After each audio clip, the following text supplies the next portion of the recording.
자, 여러분들 안녕하세요. 오늘도 여러분 합격을 기원하는 박쌤입니다. 자, 오늘은 2018년 1회 기출문제, 보고문제 해설 강의하도록 하겠습니다. 여러분들 오늘 이 해설 강의를 통해서 여러분들 컴퓨터 응용 선반 기능사 필기시험 꼭 합격하시기를 기원합니다. 그러면 먼저 1번 보겠습니다. 1번 공구강의 구비 조건 중 틀린 것은 틀린 것은 공구강.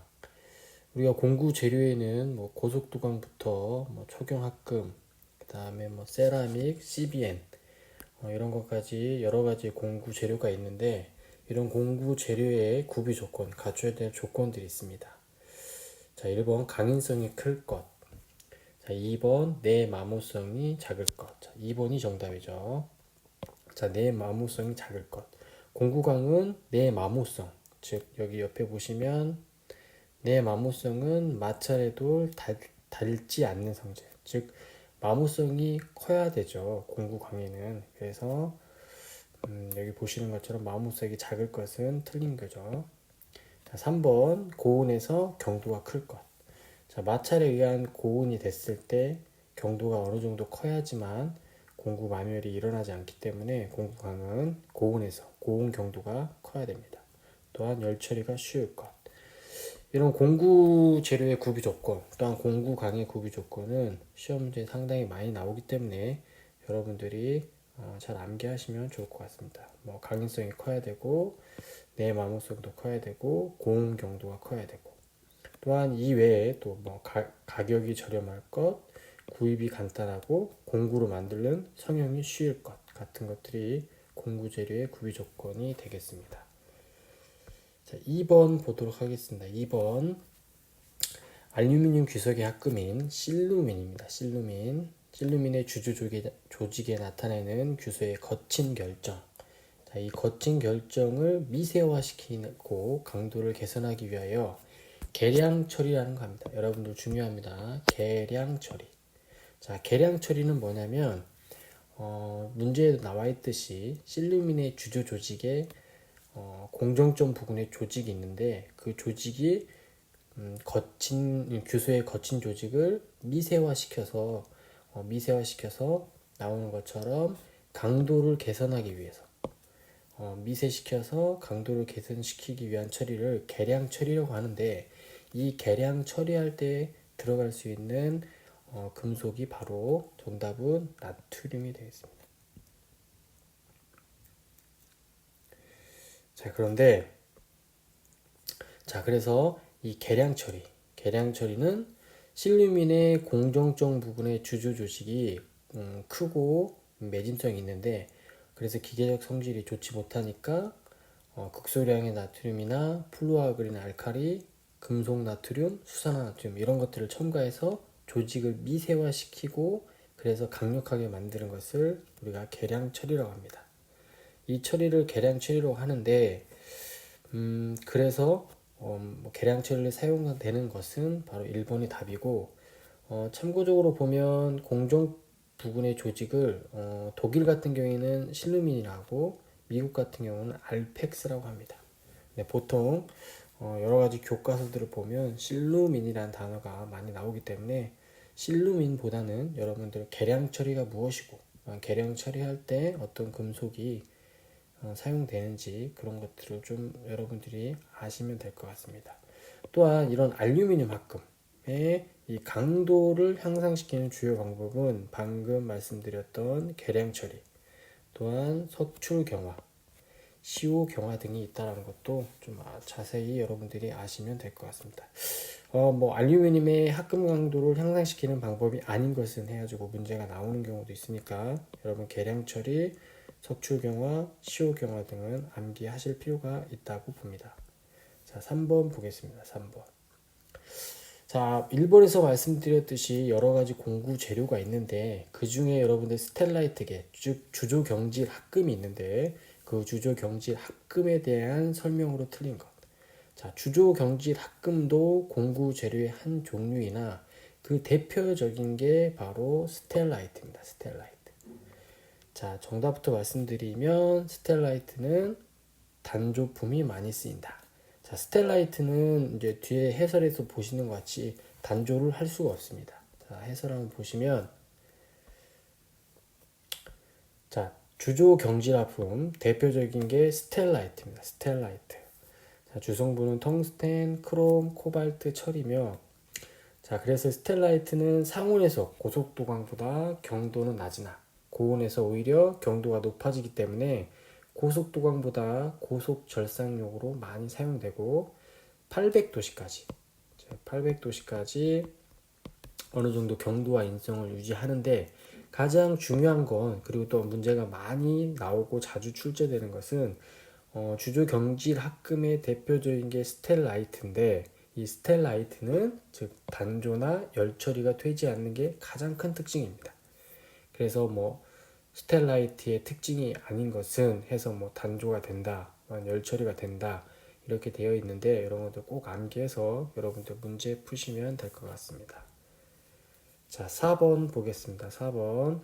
다음 합성 수지 중 일명 EP라고 하며 현재 이용되고 있는 수지 중 가장 우수한 특성을 지닌 것으로 널리 이용되는 것은, 자, 뭐 정답은 여러분 에폭시 수지인데, 만약 이런 문제가 나왔을 때 잘 모르면 일단 EP니까 EP, 여러분 EP입니다. 일단 이 EP를 보고 에폭시를 생각해 주시고, 그 다음에 이 EP라는 것을 키워드로 외워서 에폭시 수지를 암기하시면 될 것 같고, 그 다음 페놀 수지는 PF가 되겠고, 멜라민 수지는 MF가 되겠습니다. 그래서 뭐 에폭시 수지는 저합, 또한 성형이 가능하다, 뭐 이런 것들이 있는데, 여러분들 이렇게 눈치껏 맞출 수 있는 능력도 능력이라고 생각합니다. 자, 그러면 5번을 보겠습니다. 자, 금속을 상온에서 소성 변형시켰을 때 재질이 경화되고 연신율이 감소되는. 자, 잘 보시면 일단 재질이 경화되고 연신율이 감소하는 현상은 바로 가공경화입니다. 가공경화. 자, 가공경화는 경도, 인장 강도, 항복 강도 등이 커지는 반면 연신율과 단면 수준율이 감소되는 현상을 바로 가공경화라고 합니다. 자, 쉽게 말씀드리면 이런 철사가 이렇게 있다고 합시다. 철사. 자, 철사가 있으면 이쪽에 양쪽을 손으로 잡고 이렇게 구부리다 보면, 자, 이 가운데가 점차로 딱딱해지다가 마침내는 여기가 끊어지게 됩니다. 자, 이런 현상은 여기 가운데가 철사가 가공됨에 따라 이 철사의 강도와 경도는 증가하지만 연성이 감소하기 때문에 이렇게 절단이 되거나 끊어지거든요. 이런 것을 우리가 바로 가공경화라고 합니다. 가공경화. 그래서 여러분들이 꼭 그런 것들을 암기하시면 될 것 같습니다. 그러면 6번 보겠습니다. 6번. 자, 황동의 자연균열 방지책이 아닌 것. 자연균열의 방지책이 아닌 것. 자, 황동의 자연균열 방지책은, 자, 도료 및 아연도금. 여기 보시면 도료 및 아연도금, 또한 180에서 260도에서 저온 풀림이 되겠습니다. 그래서 방지책이 아닌 것은 수은이 되겠죠. 그래서 자연균열 방지법이 많이 나오기 때문에 여러분들 암기하셔야 될 것 같습니다. 자, 7번 보겠습니다. 자, 일반 열처리 종류가 많이 나오는데, 강을 충분히 가열한 후 물이나 기름 속에 급냉. 자, 급냉이라는 단어가 나왔습니다. 또한 앞에 보시면 물이나 기름 속에 급냉. 그 다음에 재질의 경화를 주 목적으로 한다. 자, 일반 열처리에서 가장 기본이 되는 담금질이 되겠죠. 그래서 여기 나와 있는 게 바로 일반 열처리. 자, 일반 열처리인데, 일반 열처리에서는 그 목적, 또한 그 목적을 이뤄내기 위해서 냉각 방법이 각자 어떻게 되는지를 여러분들이 잘 아시고, 그런 내용들이 문제의 키워드가 나오면 그 일반 열처리 중에 하나를 선택하면 되겠습니다. 자, 그래서 열처리의 목적 및 냉각 방법을 제가 잘 정리해 놨는데, 여기 보시면 담금질의 목적은 경도 강도 증가, 그리고 물이나 기름의 급냉, 또한 풀림은 재질을 연화시키려고 노 안에서 서서히 냉각시키는 노냉, 또한 다른 말로 서냉. 그 다음에 불림은 결정 조직을 균일하고 표준화하는데 이것은 더 느리게 냉각시키기 위해서 공기 중에서 냉각하는 공냉이 되겠습니다. 그래서 이런 문제 유형들을 잘 보시면 되고, 또 한 가지는 다음 중 뭐 일반열 처리의 종류가 아닌 것은 해서 담금질, 뜨임, 불림, 불림 말고 표면경화 열 처리, 예를 들어 침탄법이나 아니면 청화법, 화형경화법 같은 것들을 넣어서 일반열 처리가 아닌 것을 찾는 문제도 나오니까 여러분들 잘 보시면 될 것 같습니다. 자, 8번 보겠습니다. 8번.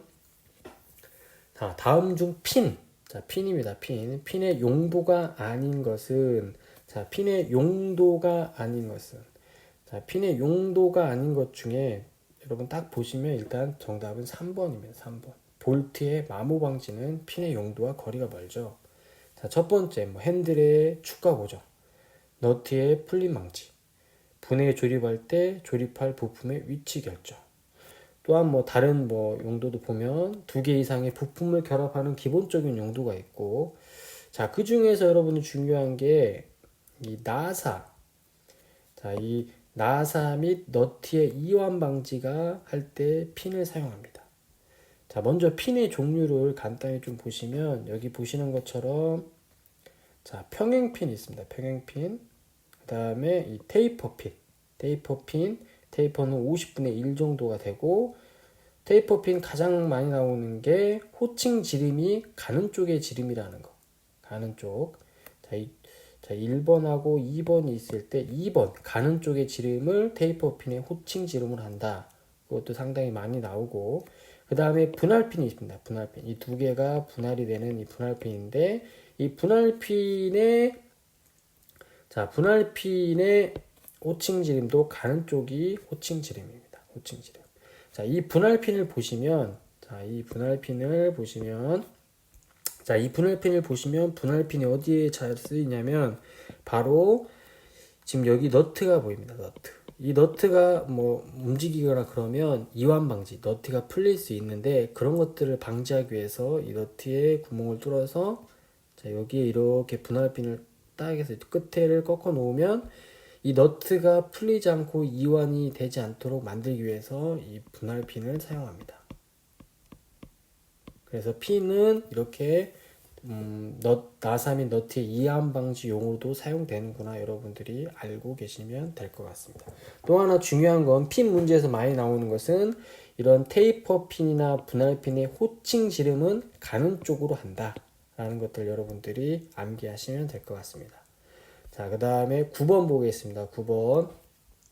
기계 요소 부품 중, 자, 중요한 게 나왔습니다. 직접 전동용 기계 요소입니다. 직접 전동용 기계 요소. 자, 전동용 기계 요소가 여러 가지가 있는데, 직접 전동이라는 건 뭐냐면, 지금 여기에 이제 스포기어가 이렇게 맞물려 있는데, 이거는 바로 직접 전동이죠. 직접 전동. 자, 직접 동도입니다. 직접 서로 뭐 1번 기어하고 2번 기어가 서로 맞물려 있기 때문에 직접 동력을 전달할 수 있고, 또한 이제 이에 대비되게 간접 전동이 있습니다. 간접 전동. 간접 전동은 여러분이 보시는 것처럼 방금 여기에 보면 벨트가 있습니다. 벨트. 자, 벨트가 이렇게 보면 이 동력 축이나 뭐 이런 축하고 축이 벨트로 연결되어 있는데, 이래서 간접 전동이 되겠죠. 대표적인 게 여러분들 이 체인이 되겠습니다. 여러분 자전거 체인 보면 이쪽에서 이쪽으로 이렇게 연결이 될 때 간접 전동이 되겠죠. 하지만 문제에서는 지금 직접 전동용 기계 요소가 무엇인지 물어보니까 직접 전동은 기어가 되겠고, 벨트, 로프, 체인은 간접 전동이 되겠습니다. 자, 그래서 직접 전동은 기어, 또한 마찰차. 마찰차는 기어는 서로 2가 있지만 마찰차는 2가 없이 이렇게 서로 이렇게 움직이는 것을, 동력을 전달하는 것을 마찰차라고 하겠습니다. 그래서 문제의 정답은 2번이 되겠습니다. 자, 10번 보도록 하겠습니다. 지름이 6cm인 원형 단면에 봉에 500kN의 인장하중이 작용할 때 이 봉에 발생하는 응력은 약 몇 뉴턴 밀리미터의 제곱인가 라고 되어 있습니다. 여러분들 먼저 응력을 구하는 문제는 여러분들이 공식을 좀 암기하셔야 되는데, 가장 기본적인 공식이 응력을 구하는 공식은 응력은 자 A분의 F에서 A는 단면적입니다. 단면적. 그리고 이거는 힘이 되겠죠. 이 단면적에서 보통 우리가 원형봉을 많이 구할 때 단면적 A는 여러분들 꼭 암기하셔야 될 게 4분의 파이 D의 자승이 되겠죠. 그래서 이 D는 지름이 됩니다. 지름. 자, 그래서 먼저 단면적을 구하려고 여기 보시면 해설에 4분의 파이 D의 제곱해서 4, 파이는 3.14. 그 다음에 자, 지름이 여러분들 여기 보시면 지금 단위가 밀리미터로 나왔고 지름이 지금 6cm이기 때문에 이 지름을 밀리미터로 고치면 60mm가 되겠죠. 그래서 이 60mm를 여기에 넣으면 그래서 60의 자승은 봉의 단면적은 2826mm고 밀리미터의 자승이 되겠죠. 그래서 인장 응력을 구하면 그 봉의 단면적을 여기에 넣어주고 우리가 500kN 즉 여기 보시면 500kN인데 이거를 뉴턴으로 고치면 500에 이게 10의 3승이 되겠죠. 10의 3승. 그래서 이 10의 3승을 여기다 구해주고 그래서 인장 응력은 176.9 뉴턴 per 밀리미터의 제곱이 되겠죠. 그래서 인장 응력은 176.9 뉴턴 밀리미터니까 정답은 2번이 되겠습니다. 2번. 그래서 여러분들이 이 공식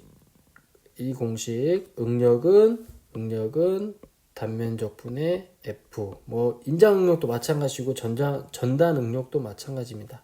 그때 이 단면적을 구할 때 원의 단면적은 4분의 파이 D의 제곱에서 이 D는 지름이다 라고 여러분들이 이런 응력 구하는 문제는 상당히 한 문제씩 꼭 나오니까 여러분들이 공식을 꼭 암기하시면 될 것 같습니다. 자, 11번 풀도록 하겠습니다. 11번. 다음 중 마찰차를 자, 아까 마찰차도 분명히 말씀드렸듯이 직접 전동 장치입니다. 직접 전동 장치.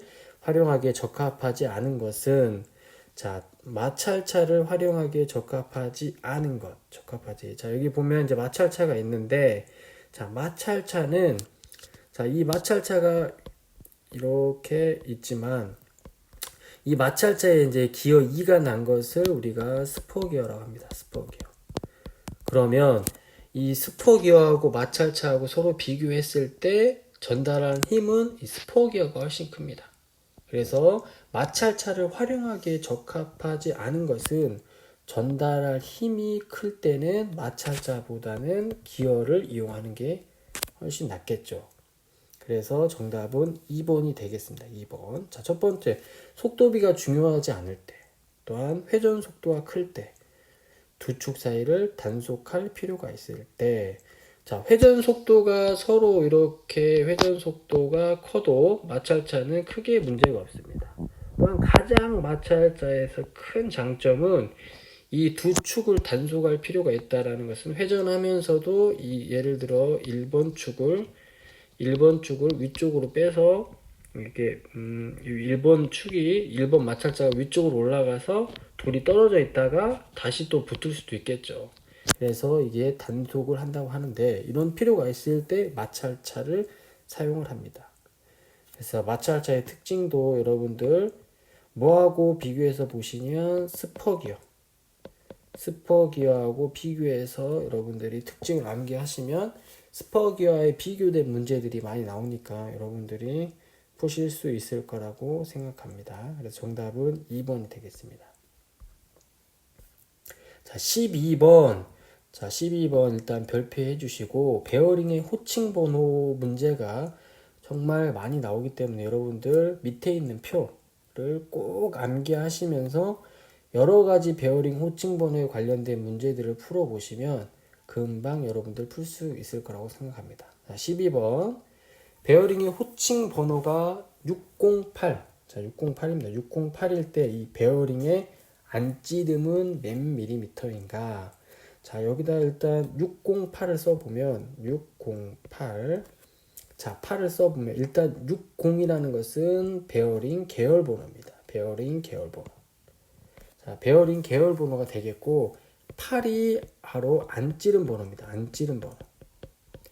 자, 8이 이 안 찌른 번호인데 이 안 찌른 번호를 어떻게 매기냐? 자, 먼저 여러분들 정답부터 보시면 안 찌름이 그냥 8일 때는 8mm가 되겠습니다.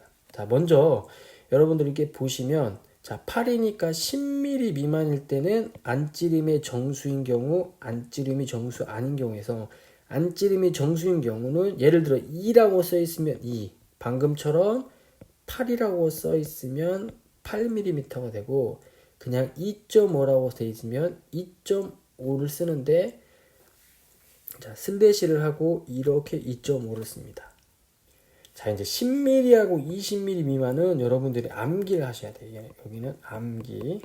자, 암기. 자, 00. 자, 00은 10mm. 01은 12mm. 02는 15. 좀 확대하겠습니다. 자, 03은 17mm. 그래서 순서대로 여러분들 00, 01, 02, 03, 10, 12, 15, 17.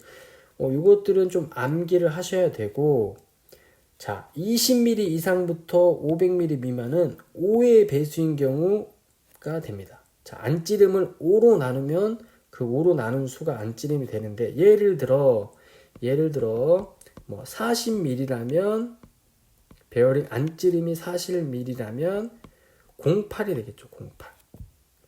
08이 되겠습니다. 08. 예를 들어 50mm다. 베어링 안찌름이 50mm면 자, 5로 나누니까 10이 되겠죠. 10.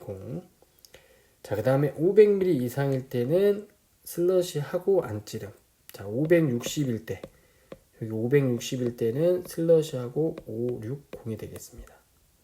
자, 그래서 여기 한번 보시면 지금 베어링 번호가 6203입니다. 6203이니까 03이니까 이건 베어링 계열 번호고 베어링 안찌름 번호가 03이기 때문에 여기 03이면 여기는 17mm가 될 겁니다. 그래서 17mm. 자, 그 다음에 베어링 번호가 6008입니다. 그럼 60은 베어링 계열 번호고 자, 08이기 때문에 08. 자, 08은 자, 08 5의 배수인 경우 08이니까 여기다가 곱하기 5를 해서 40mm가 됩니다.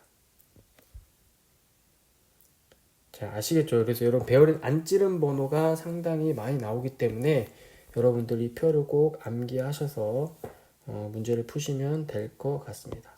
자, 다음 문제 넘어가겠습니다. 13번. 기계 부분의 운동 에너지를 열 에너지나 전기 에너지 등으로 바꾸어 흡수함으로써 자, 운동 속도를 감소시키거나 정지시키는 장치는 여러분 상식적으로 읽어봐도 이것은 브레이크가 되겠습니다. 브레이크. 자, 브레이크. 자, 제동 장치는 기계 부분의 운동 에너지를 열 에너지나 전기 에너지 등으로 바꾸어 흡수함으로써 운동 속도를 감소시키거나 정지시키는 장치인데 대표적인 제동 장치가 브레이크가 되겠습니다. 브레이크. 자, 14번 보겠습니다. 14번. 여러분 뭐 쿼터 이음은 많이 보지 않았는데 자, 쿼터 이음에서 쿼터의 너비가 10mm. 자, 평균 높이가 50mm인 쿼터의 허용 전단 응력이 20Nm/mm의 제곱일 때 이 쿼터 이음에 가할 수 있는 최대 하중은 무엇인가? 아까 여러분들 응력에서 단위를 보면 자, 응력은 단면적 분의 F. 자, 이게 단면적이고 이게 이제 힘이 되겠죠. 자, 그러면 문제에서 보면 이 허용 전단 응력. 자, 이거 뭐 인장 응력이라 했는데 뭐 이거를 다시 뭐 지워서 이게 허용 전단 응력이라 했을 때 자, 이 허용 전단 응력은 주어졌고 20Nm/mm의 제곱으로 주어졌고 자, 단면적도 쿼터 이음에서 구하면 되겠고 문제는 이 최대 하중, 이 하중이 얼마 들었는지를 구하는 문제입니다. 그 전에 먼저 여러분들 쿼터 이음이 어떤 거라는 걸 보게 되면 자, 여기에 로드 엔드가 있고 이쪽에 소켓이 있습니다. 소켓. 이 로드 엔드를 소켓에 밀어 넣고 자, 여기 보이는 게 쿼터인데 이것을 이 로드 엔드를 이렇게 밀어 놓으면 나중에 이제 여기가 생기는데 여기에 쿼터를 넣게 되어 있습니다. 이 쿼터. 자, 밑에 보시면 그러면 이 쿼터는 이 로드 엔드하고 소켓이 움직이면서 전단면이 두 개가 생깁니다. 여기 보면 이렇게 또 이쪽에 이렇게. 자, 전단면이 두 개가 생기는데 그래서 아까 응력을 구할 때 전단면이 두 개니까 여기 보시면 전단면을 두 개를 곱하게 됩니다.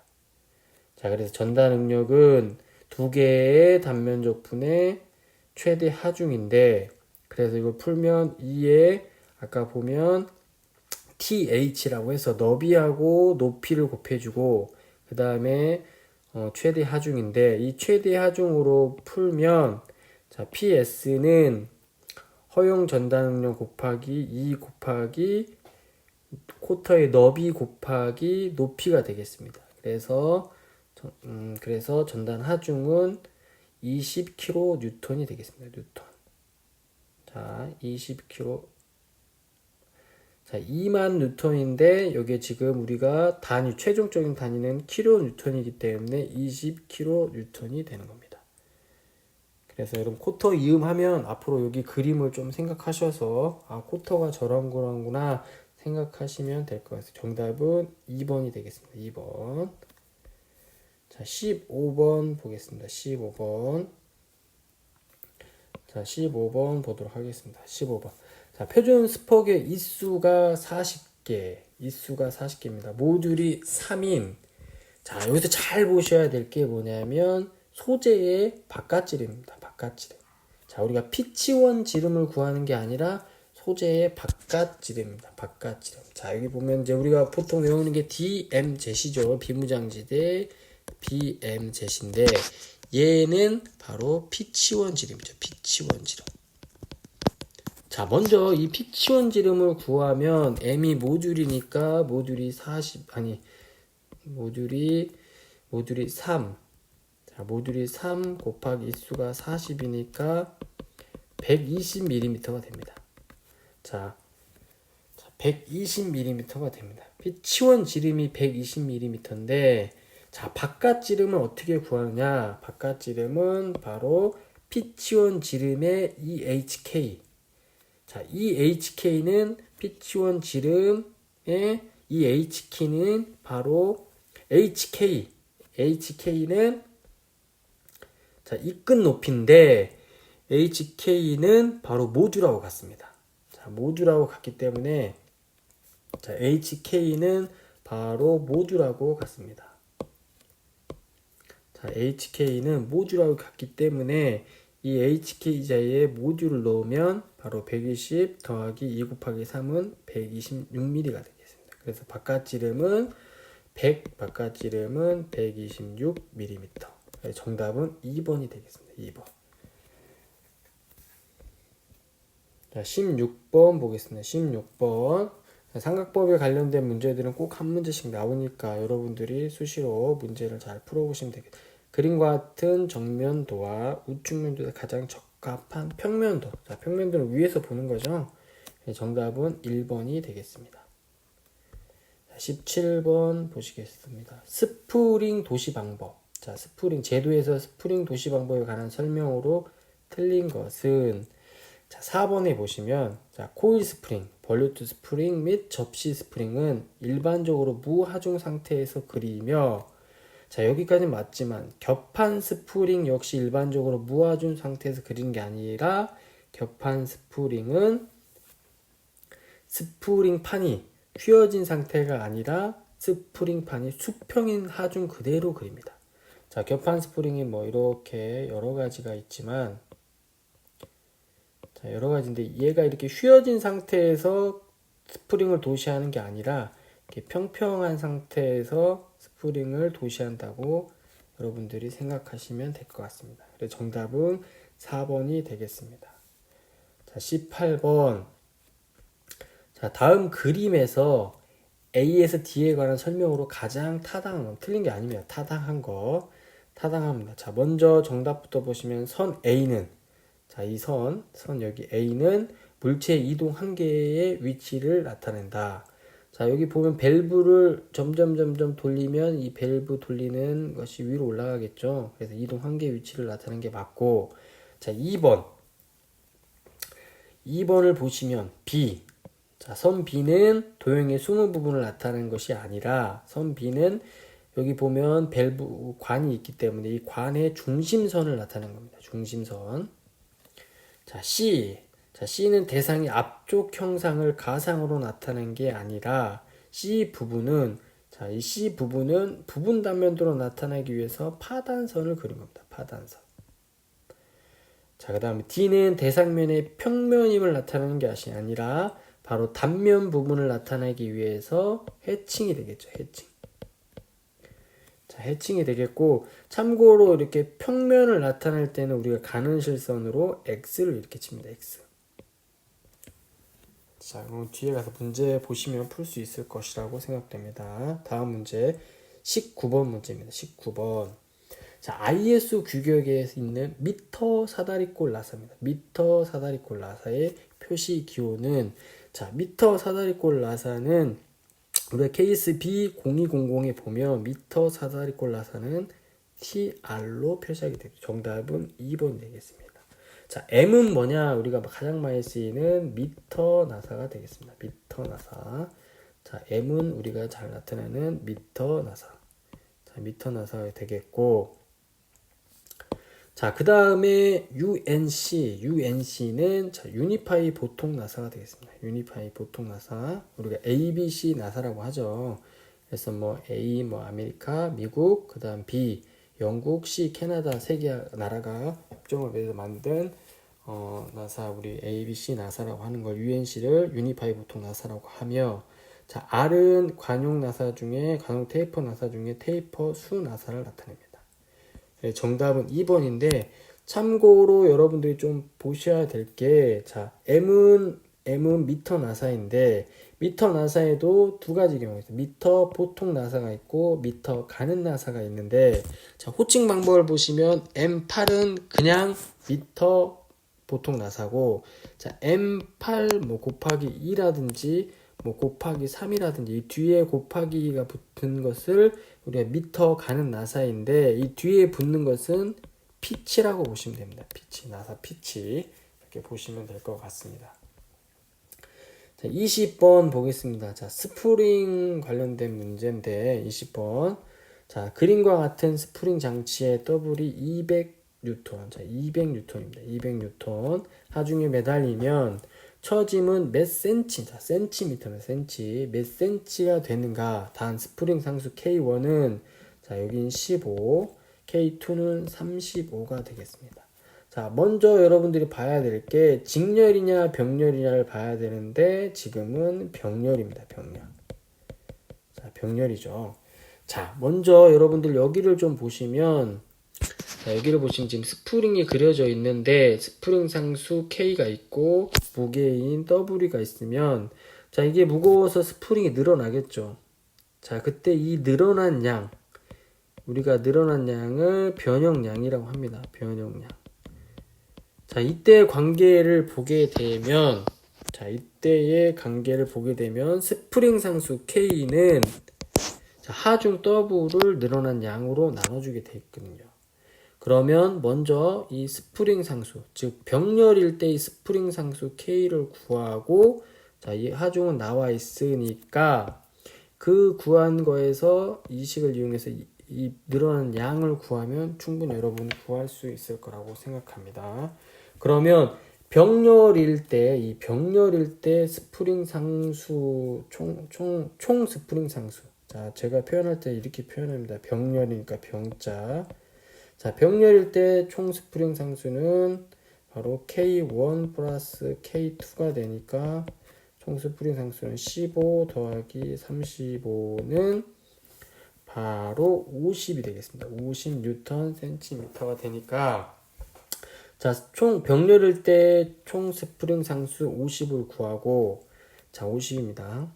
그럼 전체 스프링 상수 K는 하중을 늘어난 길이로 나눌 때 늘어난 길이 변형량은 자, 하중을 총 스프링 상수로 나눠주면 됩니다. 그래서 하중이 200N, 총 스프링 상수는 50N/cm니까 늘어난 양, 처짐은 4cm가 될 겁니다. 그래서 정답은 4cm가 됩니다. 자, 여기 오타 났으니까 여러분들 이거 좀 지워주시고 3번은 정답이 3번이라는 거 꼭 기억해 주시고, 참고로 자, 우리가 병렬일 때만 있는 것이 아니라 직렬일 때도 있습니다. 직렬.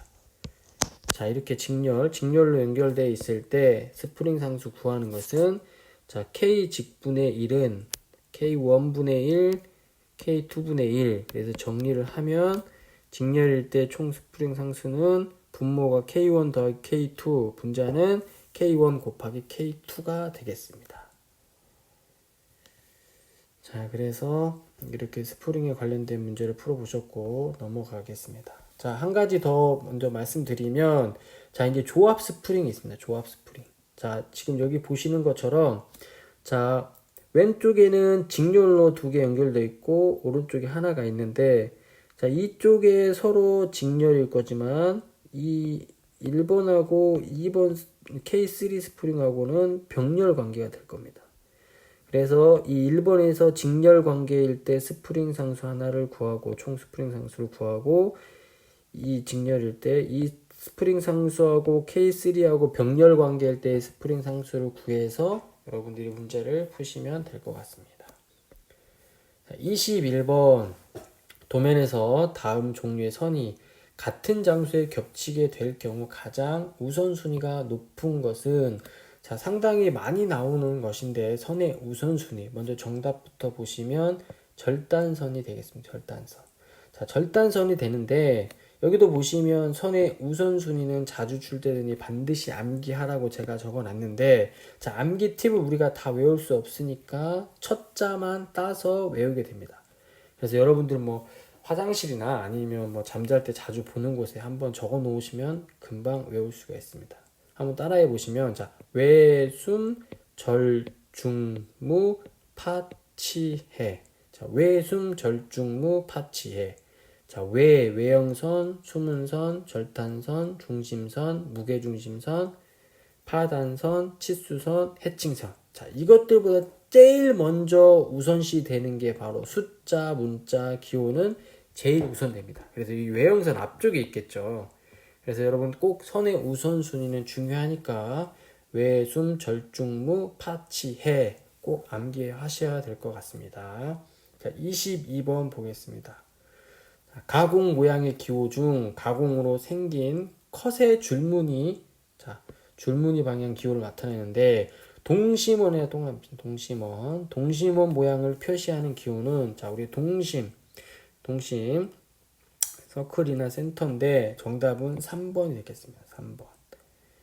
자, 줄무늬 방향 기호도 상당히 많이 나오니까 여러분들이 보시면 될 것 같고, 자, R은 레이디얼 모양, 그 다음에 직각, M은 여러 방향 교차입니다. 자, 하나씩 보시면, 자, 이렇게 되어 있는 것은 투상면의 평행. 자, 투상면의 평행인 겁니다. 투상면의 평행인 거고, 자, 다음 거 보시면 투상면의 직각. 자, 직각이 되겠죠. 이 투상면의 직각이 되겠고, 자, 투상면의 경사지구 두 방향 교차입니다. 두 방향 교차가 되겠고, 자, 여러 방향 교차 또는 두 방향은 바로 M. 자, M자가 되겠고, 자, 중심에 대하여 대략 동심원 모양이 되는 것은 C. 자, C가 되겠고, 자, 중심에 대하여 레이디얼 모양이 되는 것. 자, 여기 보면 여기는 동심원이지만, 자, 여기를 보면 이렇게 레이디얼 모양이 되어 있는 것을 우리가 R로 표현합니다. 레이디얼 모양이 되어 있는 것을 R로. 자, 줄무늬 방향 기호 여러분들이 꼭 보시면 될 것 같고, 자, 문제 12번에 나왔던 거하고 비슷하지만 보시면 이것도 베어링의 호칭 번호가 되겠습니다. 자, 베어링의 호칭 번호가 6420 C2P6으로 되어 있는데, 이때 베어링 내경. 자, 베어링 내경이라는 것은 안찌름인데, 자, 밑에 제가 크게 써놨는데 한번 보시면 일단 6420C2P6인데 자, 64는 베어링 계열 번호입니다. 베어링 계열 번호. 그 다음에 자, 20은 안 찌른 번호죠. 안 찌른 번호. 자, 안 찌른 번호에다가 우리가 곱하기 5를 하니까 곱하기 5를 하면 자, 안 찌르면 100mm가 되겠죠. 자, 그래서 20은 베어링 안 찌른 번호가 되겠고, 자, 이제 여러분들 C2P6이 나왔는데 C2는 뭐냐면 베어링 내부 틈새 기호입니다. 내부 틈새 기호. 그 다음에 P6은 우리가 베어링의 등급 기호입니다. 등급 6등급 베어링의 등급 기호를 나타냅니다. 그래서 문제는 정답은 100이 되겠습니다. 자, 그 다음에 24번 보도록 하겠습니다. 기아 공차의 종류 중 모양 공차입니다. 모양 공차. 자, 모양 공차인데 정답은 자, 원통도 공차가 되겠습니다. 원통도. 자, 모양 공차에는 뭐가 있냐면 진직도, 평행도, 진원도, 원통도, 천의 윤곽도, 면의 윤곽도가 있는데 자, 그래서 모양 공차의 종류가 무엇인 것을 찾는 문제였고 자, 여기 보시면 이제 위치도는 위치공차, 그 다음에 동심도도 위치공차, 대칭도도 위치공차가 되겠습니다. 자, 이쪽은 그래서 하나, 둘, 셋, 넷, 다섯, 6개이나 이쪽은 3개씩 있으니까 여러분들은 3개짜리부터 먼저 외우면 될 것 같습니다. 그래서 기하공차의 종류, 그래서 여러분들이 공차에 대해서 좀 잘 보시고 또한 기호도 잘 보셔야지만 나중에 문제를 풀 수 있을 거라고 생각됩니다. 자, 25번. 자, 25번 보겠습니다. 치수 표시에 쓰이는 기호 중 자, 45도 못따기. 자, 치수 보조 기호는 많이 나오고 여러분들이 나중에 현장에 가셔서 도면을 보실 때도 필요하기 때문에 반드시 암기하셔야 됩니다. 45도 못따기를 의미하는 뜻을 나타내는 문자는 바로 챔포를 나타내는 C가 되겠습니다. C. 자, 1번 R은 반지름이 되겠고 자, 그 다음에 4번 T는 두께가 되겠습니다. 두께. 자, P는 이거는 이제 소문자로 나가야 되는데 대문자로 썼지만 하여튼 피치. 자, 이제 여러분들 가끔 수험자들이 45도 못따기를 잘 모르시는 분이 있는데 자, 밀링이나 이런 것들을 했을 때 자, 자, 이렇게 된 것들에 대해서 자, 이제 45도 못따기를 합니다. 우리가 45도 못따기를 하는데 이렇게 못따기를 하겠죠. 그래서 각도를 보시면 여기가 45도가 되겠고 이쪽도 45도가 되면 당연히 여기는 90도니까 이게 45도 못따기면서 이제 여기 치수들 자, 여기가 치수들이 같게 되겠죠. 이등변 삼각형이 되니까. 그래서 예를 들어 뭐 C5다 하면 여기가 5mm씩 들어갈 거고 예를 들어 뭐 C2다 하면 2mm씩 못따기를 해주면 되겠죠. 만약에 이 못따기가 45도가 아니고 예를 들어 좀 지우고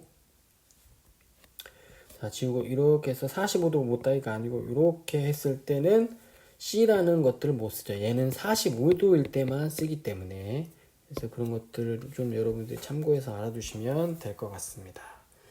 자, 다음 26번 보도록 하겠습니다. 다음 중 절삭 공구용 재료가 가져야 할 기계적 성질 중 맞는 것을 모두 고른 기계적 성질 맞는 것을 모두 고른 겁니다. 공구용 재료가 갖춰야 될.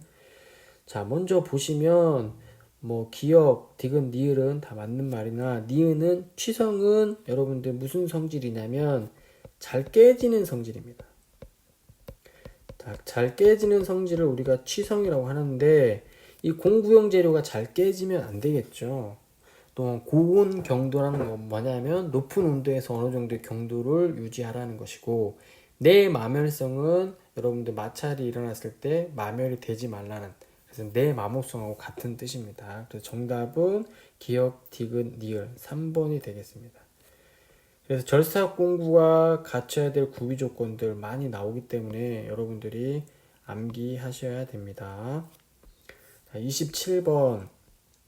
자, 27번. 절삭 가공을 할 때 절삭열의 분포를 나타내는 거다. 자, 절삭열이 가장 큰 곳. 자, 절삭열이 가장 큰 곳. 자, 절삭열이 가장 큰 것은 잘 보시면 이제 여기가 이제 전단면인데 이 전단면에서 소송 변형이 일어나기 때문에 이 전단면이 가장 열이 많이 발생합니다. 그 다음에 많이 발생하는 게 이 칩하고 공구가 서로 부딪히는 경사면. 그 다음에 이제 이 공구 여유각에서 많이 발생되는데 이런 열들 때문에 이제 공구가 마멸되고 또는 표면 거칠기가 좋지 않으니까 우리가 절삭 유제를 사용하는 겁니다. 절삭유를 쓰는 겁니다. 절삭유.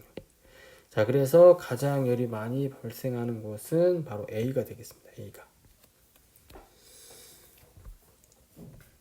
자, 28번. 자, 지름이 같은 일감을 한쪽에 밀어 넣으면서 연삭되면서 자동으로 이송되는 방식을 설명하는 자, 센터리스 연삭 방식의 여러 가지 방법이 있는데 문제에 나온 것처럼 지름이 같은 일감, 즉 지름이 동일한 가공물을 자, 연삭 숫돌과 조정 숫돌 사이로 자동적으로 이동하면서 통과 이동시키는 게 바로 통과 이송 방식입니다. 통과 이송 방식. 자, 크게 센터리스 연사기의 이동 방식은 자, 통과 이송 방식하고 전후 이송 방식이 있습니다.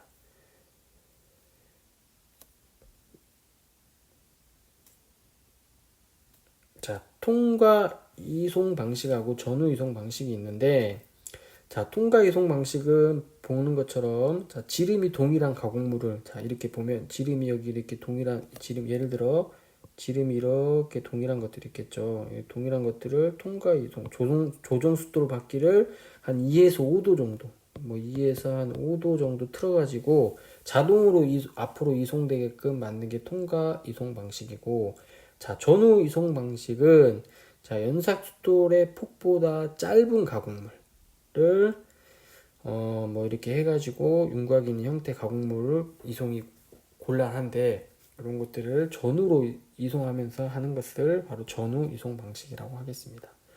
자, 그래서 또 중요한 게 이 통과 이송 방식에서 공작물을 움직이게 하는 역할은 바로 이 조정 숫돌 바퀴입니다. 조정 숫돌 바퀴. 자, 그리고 또한 센터리스 연삭기에 가장 많이 나오는 것은 센터리스 연삭 방식의 특징이 가장 많이 나옵니다. 참고로 여러분 나중에 한번 찾아서 보시면 될 것 같고, 29번 어느 공작물에 일정한 간격으로 동시에 5개의 구멍입니다. 동시에 5개의 구멍을 가공 후 탭 가공하려고 한다. 적합한 드릴링 머신. 자, 드릴링 머신에는 여러 종류가 있는데 그 중에 동시에 5개를 뚫기 위해서는 축이 여러 개 있어야겠죠. 그래서 3번 다축 드릴링 머신이 있습니다. 다축 드릴링 머신이 있고 뭐 레이디얼 드릴링 머신도 많이 나오고 하니까 여러분들 키워드로 다축은 어떤 게 키워드고 레이디얼 드릴링 머신은 어떤 게 키워드인지 자, 한번 여기서 보시면 자, 드릴링 머신에도 여러 가지가 있는데 이렇게 보시면 자, 먼저 가장 많이 쓰인 게 탁상 드릴링 머신입니다. 탁상 드릴링 머신이니까 작업대 위에 간단히 설치하고 사용하는 소형 드릴링 머신입니다. 뭐 한 파이 13mm 이하 정도 되겠고, 자, 직립 드릴링 머신. 직립 드릴링 머신은 탁상 드릴링 머신과 유사한데 비교적 탁상보다는 조금 대형 가공물, 또한 뭐 역회전도 가공해서 뭐 탭 가공이 가능한다거나 뭐 이런 것들이고, 자, 그 중에 이제 중요한 게 이제 레이디얼 드릴링 머신인데 레이디얼 드릴링 머신은 자, 암을 회전시킬 수가 있습니다. 자, 보면 이제 뭐 이렇게 기둥이 하나 있고 이렇게 있고 여기 암이 크게 달려 있습니다. 자, 암이 크게 달려 있어서 이 암에 달려서 여기 드릴 축이 이렇게 있습니다. 드릴 축이 있는데 이 암도 이렇게 움직일 수 있고 또한 이 드릴 축도 이렇게 움직일 수 있어서 뭐 대형 제품이나 또는 무거운 제품을 뭐 구멍을 가공할 수 있는 겁니다. 그래서 주축 헤드 암을 따라서 또한 수평으로 이동할 수 있다라는 그런 특징이 있어서 레이디얼 드릴링 머신 이렇게 하시면 되고, 자, 방금처럼 뭐 한 대의 드릴링 머신에서 방금 문제처럼 뭐 5개의 구멍을 동시에 가공할 수 있는 다축 드릴링 머신이 있고, 그 다음에 다두 드릴링 머신, 또한 깊은 구멍을 뚫는 데 적합한 심공 드릴링 머신 등이 있습니다. 참고로 알아두시면 될 것 같고, 30번 다이얼 게이지 일반적인 특징으로 틀린 것. 다이얼 게이지입니다. 다이얼 게이지. 자, 다이얼 게이지 일반적인 특징으로 틀린 것은, 자, 3번 연속된 변유량 측정이 불가능하다. 자, 다이얼 게이지는 연속된 변유량 측정이 가능하죠. 가능. 자, 다이얼 게이지 특징은 뭐 소형이고 경량이고 취급이 용이하고 측정 범위가 넓고, 또한 눈금과 지침에 의해서 있기 때문에 오차가 적고, 많은 개수의 측정을 동시에 할 수 있고, 부속품에 따라 뭐 여러 가지 광범위하게 측정할 수 있는 뭐 다이얼 게이지니까 여러분들이 한번 보시면 될 것 같습니다.